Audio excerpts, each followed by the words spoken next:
нас, пані Оксано, дуже злопам'ятні люди. І вони дуже все пам'ятають.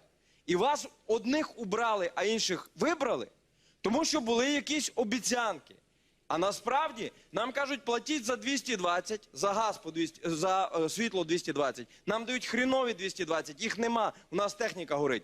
Нам кажуть, платіть за поганий газ, який не такий, який в Європі. По 7 гривень за кубічний метр. От у нас є те, що запам'ятали люди. Ви бачили, скільки цього є в інтернеті. Арсеній Петрович Яценюк, 2013 рік. Можна показати, будь ласка, його слова? Наша порада до прем'єр-міністра Азарова. Перше, з чого треба почати. Перестати так грабувати. От просто менше крадіть. Це вже додатково допоможе українському бюджету збалансувати державні фінанси. Друге, по Нафтогазу.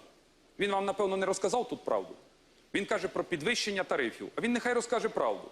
Що кожен з вас повинен отримувати газ українського видобутку, тому що населення України споживає 18 мільярдів кубічних метрів газу.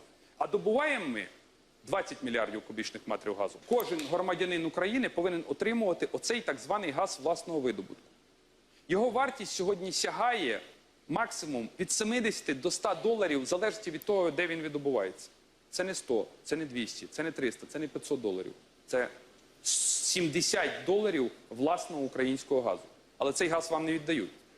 Цей газ продають на свої промислові підприємства по 300, по 400 доларів, а маржу кладуть в кишеню. Що змінилося? Газ залишився такий же самий. І люди голосували ось за це. Ми дякуємо Укрнету за те, що пишуть ці листи, але я мусив це озвучити. Вибачте, тому що чекали саме цього від вас, люди добрі.